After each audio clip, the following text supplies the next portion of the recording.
सर्वेभ्यो नमः। देववाणी संस्कृतम YouTube channel में आप सभी संस्कृत प्रेमियों का हार्दिक अभिनंदन। आइए मित्रों, नीति शतकम को हम पढ़ रहे हैं। नीति शतकम के हमने अभी तक आपको 92 श्लोक पढ़ा दिए। 92 आज 93 नंबर का श्लोक पढ़ेंगे, 93। चलिएगा, प्लेलिस्ट में पीछे प्लेलिस्ट बना दी हमने नीति शतकम, उस पर जाकर के आप क्रमशः सभी कक्षाओं को देख लीजिएगा। गत कक्षा में मैंने ये पढ़ाया था शार्दूल विक्रीडित छंद, ठीक है। ये हमारी धैर्य पद्धति चल रही है। धैर्य पद्धति का आज हम आपको श्लोक पढ़ाएंगे 93वां, और इस श्लोक का जो छंद है वो है आर्या। बहुत बार आया है, ठीक है। श्लोक बहुत अच्छा अनुष्टुप छंद का है। अब वो आर्या छंद है, छोटा ही है और शिक्षा बहुत अच्छी देता है। क्या शिक्षा देता है, पहले श्लोक का पाठ करते हैं फिर उसका अर्थ देखें। आचार्य भर्तृहरि महाराज कहते हैं, छिन्नोऽपि रोहति तारो क्षीणोऽप्युपचीयते पुनश्चन्द्रः इति विमृशन्तः सन्तः सन्तप्यन्ते न ते विपदा।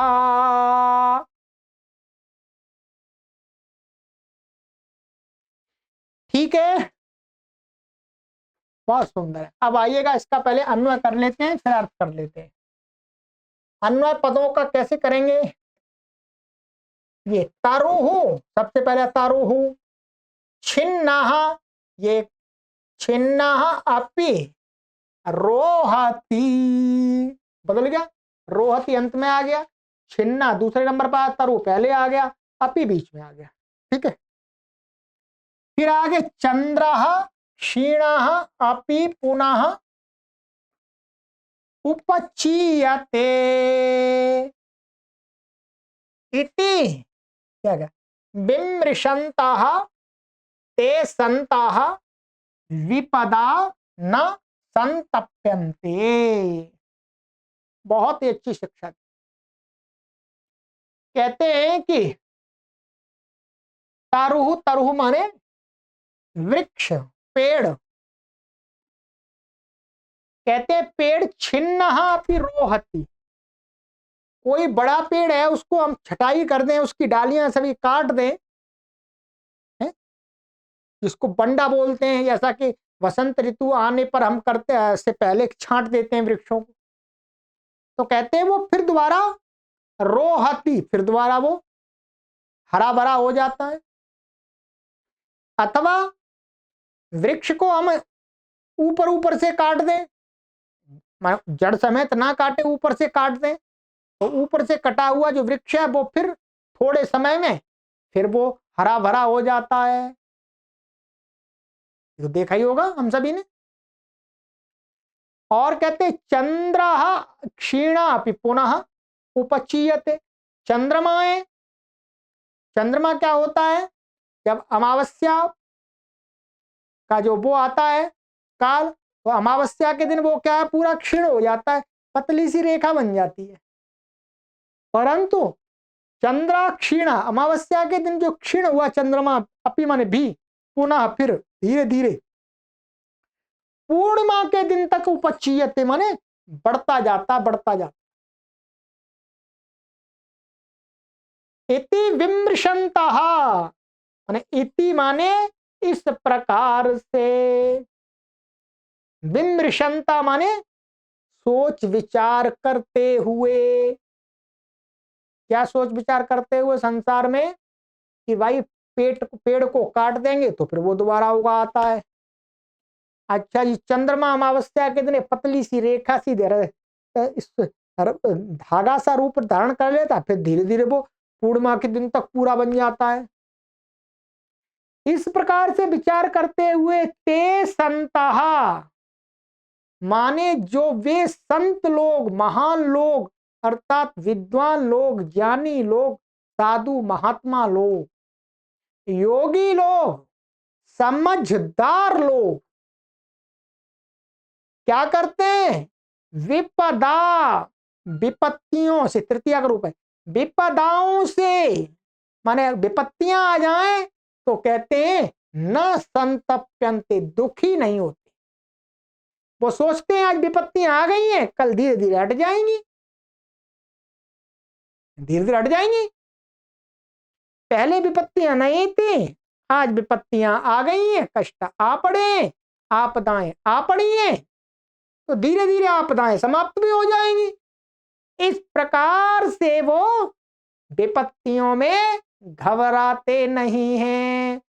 जब भी कोई कष्ट आते, दुख आते, तो वो हा हा करके चिल्लाते नहीं है और धैर्य पूर्वक उन विपत्तियों को, कष्टों को पार कर जाते हैं और अपने आप को, अपने उन्नति करते हुए अपने जीवन को सफल कर लेते हैं। बहुत सुंदर बात कही। वस्तुतः ये श्लोक हमें ये शिक्षा देता है कि मनुष्य को कभी भी विपत्तियों से घबराना नहीं चाहिए। जो डर गया सो मर गया, अर्थात जो विपत्तियों को देख करके डर गया, समझो वो तो मर गया। क्या करेगा वो विपत्तियों से? कुछ करना। माना विपत्तियां आ गई हैं, उनसे डरना नहीं है, उनका हटाने का निवारण करना है। तो विपत्तियां हमेशा नहीं रहा करती, ये आपने भी देखा होगा, हम भी देखते आ रहे हैं। कभी कष्ट आ जाता है, कभी बीमार पड़ जाते हैं, फिर ठीक हो जाते हैं। कभी सिर में बहुत तेज दर्द होता है, अरे मर गया जी, मर गो रे वैसी भाषा में बोल रहा हूं मैं, ठीक है। तो परंतु फिर ठीक हो जाते हैं। ये तो नहीं सिर दर्द से ही एकदम मर ही जाए। तो कहते हैं इस प्रकार से हमें जब भी विपत्तियां आ जाएं तो उनसे घबराना नहीं चाहिए। संसार में देख करके और ऐसे विचार करके उन विपत्तियों को से पार होने के लिए पुरुषार्थ करना। बहुत अच्छी शिक्षा मिली। कभी भी हमारे ऊपर विपत्तियां आए, दुख आए, कष्ट आए, तो मित्रों आप इस श्लोक को अवश्य स्मरण कर लीजिएगा एक बार। आपको धैर्य मिलेगा, आपको शक्ति मिलेगी, आप उन विपत्तियों को अपने जीवन में हटाने में सफल हो जाए। ये इसीलिए शिक्षाएं हैं, ठीक है। यदि इसके विपरीत यदि कोई व्यक्ति हमें ये शिक्षा करे, अरे विपत्तियां आ जाएं तो भाई फिर तो कुछ नहीं हो सकता, फिर तो मरना ही है, तो इस प्रकार की शिक्षा मनुष्यों में क्या पैदा करेगी? मनुष्यों में निराशा पैदा करेगी। मनुष्यों को की आत्मा की हत्या कराएगी, अर्थात उनके आत्मिक बल का नाश करेगी। मनुष्यों को भीरू बना के रख देगी वो शिक्षा। इसलिए शिक्षा ऐसी देनी चाहिए कि जिससे मनुष्य निर्भीक बने, निर्भीक बने, डरे नहीं, डिगे नहीं, हिले नहीं, तटस्थ होकर के कठिनाइयों का सामना कर सके, ऐसी शिक्षा देनी चाहिए। तो ऐसी ही शिक्षाएं हमारे आचार्य लोग दिया करते। ठीक है, आइए, बहुत सुंदर है। बाकी संस्कृत में इसमें विशेष नहीं है कुछ। छिन्न अपि अलग अलग था, तो पहले इसमें अतोरोरप्लुते और फिर आदगुणा और फिर एंगा पदांताति से, तो 3 संधि हो गई। और रोहत्य क्रियापद है, तरुह ये वृक्ष का प्रथमा है, ऐसे क्षीण अपि यहाँ पर भी यही संधि हुई है। और अपि उपचीयते यहाँ एक वर्ण भी लग गया है। पुनः चंद्र पुनश्चंद्र, पुनः है तो पुनश्चंद्र, तोष्णष्टु। और इति विमृशंता ये क्षत्रि प्रत्यांत का है, बहुवचन का, ठीक है। संता ये भी क्षत्रि प्रत्यांत, संतप्यंते ये संपूर्व तप धातु का लट लकार का प्रथम पुरुष का बहुवचन का रूप है। ना ते, ये ते क्या है? वे लोग प्रथमा व्यक्ति बहुवचनांत है। सहतौ ते, विपदा ये तृतीय व्यक्ति एक वचनांत है, विपदांसी माने एक वचन है पर अर्थ इसका आएगा बहुवचन। चलिएगा, तो बहुत सुंदर श्लोक है मित्रों, अपने मित्रगणों तक भी तो अवश्य शेयर करते रहें इन श्लोकों को। प्रतिदिन आप यदि एक श्लोक पढ़ते हैं, ठीक, अधिक बड़े बड़े नहीं है, 10 मिनट 15 मिनट बस, प्रतिदिन भी आप नियम कर लेते हैं कि मैं एक नीति शतकम का एक श्लोक पढ़ूंगा, तो ये लगभग 2-3 महीने में आप पूरा नीति शतक पढ़ लेंगे, कोई परेशानी नहीं है। तो आइएगा, क्या कहते हैं, दोबारा एक बार पाठ करते हैं।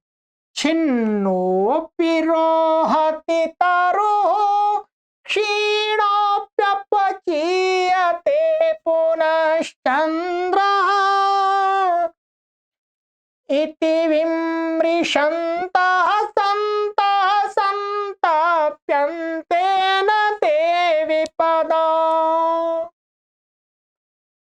चलिएगा, एक श्लोक प्रतिज्ञा कर लीजिएगा, एक श्लोक आपको प्रतिदिन पढ़ना, प्ले लिस्ट में सभी है, ठीक है। अब अगली कक्षा में हम बताएंगे आपको 94वां श्लोक है, 94, ठीक है। कम से कम 100 लोगों को शेयर कीजिए। सर्वेभ्यो नमः।